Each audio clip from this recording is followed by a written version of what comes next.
nobility who had the elongated skulls, not the common people. The common people were just regular human, but you find that all over in different parts of the world where you find elongated skulls or cranial deformation. Only the nobility have the larger shape elongated skull to differentiate them from the common people.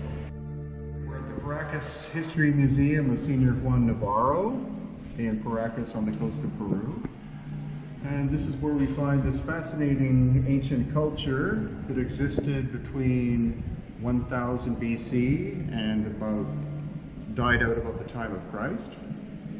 And no academics are studying the physical abnormalities of these ancient people. And I think honestly it's because they're afraid to. Because what I'm going to tell you, number one, the Paracas did not originate on the coast of Peru. They did not originate in Peru. This is from genetic DNA studies. And number two, they were not Homo sapiens sapiens. So we look at this skull, and you can see, obviously, it's kind of conehead looking, and it's missing what is called the sagittal suture. So that's the suture line that goes from here backwards, which all normal human beings have. So you see this suture line coming across this way, and then this one coming back this way. So that's what a normal human skull looks like. It has these two sutures in the shape of a T. But in the case of this one, it has another suture coming down the forehead, which again is a genetic anomaly. And when we look at, again, the shape of the skull, again, you can see it's curved in the back, and it's curved in the front as well. And so this was about an 8-year-old individual who died and does not have the sagittal suture whatsoever. So this is an example of a natural elongated skull. The first Paracas had natural elongated skulls. They were born that way. And then over the course of time, they would start to mate with normal looking people, and that's when the process of cranial deformation, like the flattening of the head here in the back, began.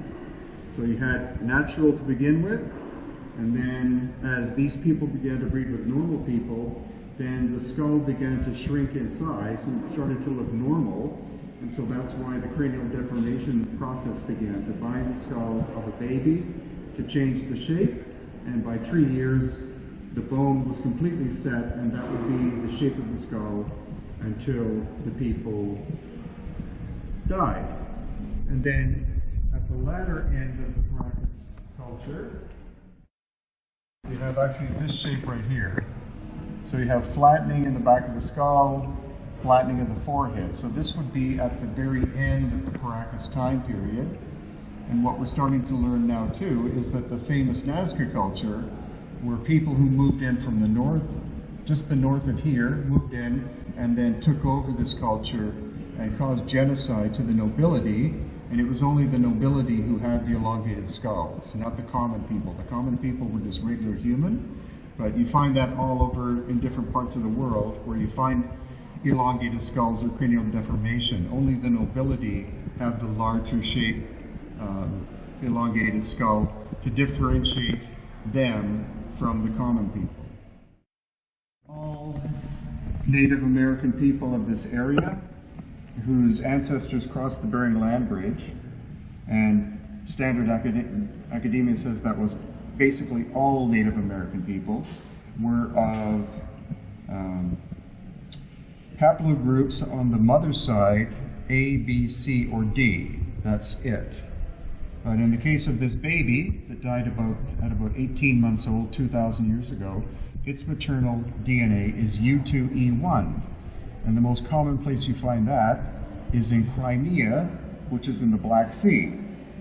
Then this one, and these three were found in the same cemetery, or the same tomb.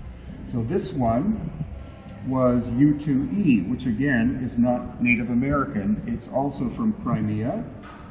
And then this one as well. This is H1 and H. Those are the two different laboratories did the analysis, and once again, most commonly that's found in the Crimea Black Sea area. So we're talking about the possibility that these people originally came from the Black Sea and somehow found their way on the coast of Peru.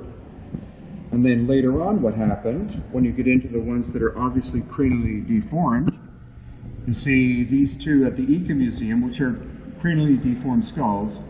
The maternal DNA is B4 and B4, so that conforms with conventional Native American DNA. So that means that there was much more Native American DNA over the course of hundreds of years than the original people, who were these anomalous ones with natural elongated skulls.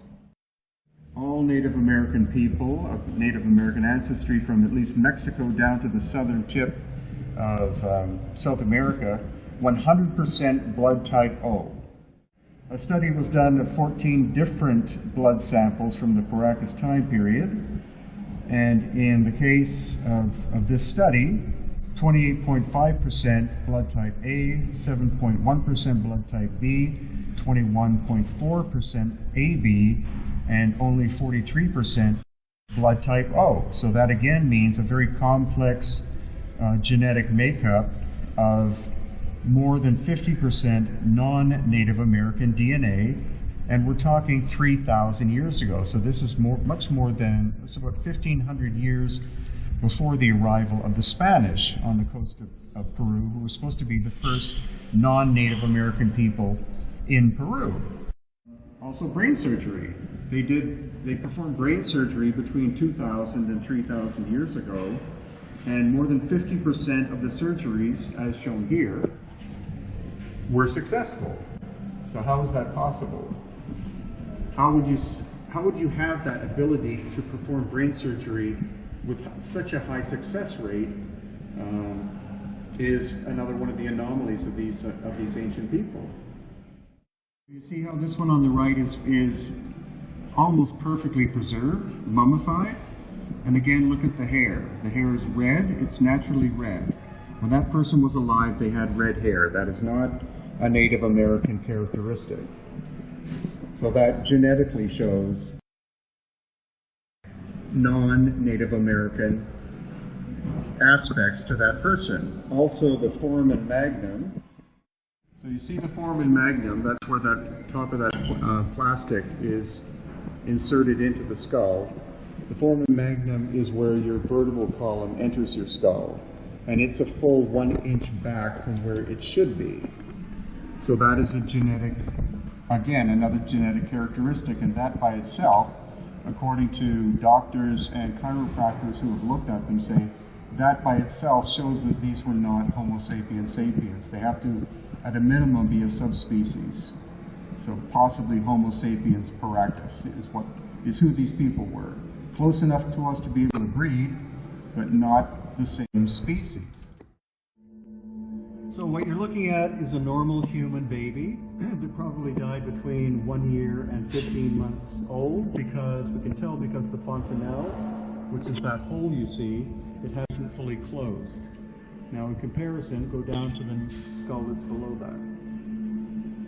And you can see that that's not some kind of disease. It's very likely that this is not a human skull at all, at least not Homo sapiens sapiens. This was found in a side valley near Paracas, Peru, about 3 to 4 years ago, and it will be a candidate for DNA testing in the future. But some people any doctor that's looked at this has no idea what they're looking at. They say, I didn't study that in medical school. So it could be that we're looking at either a subspecies of human or possibly even a human something else hybrid.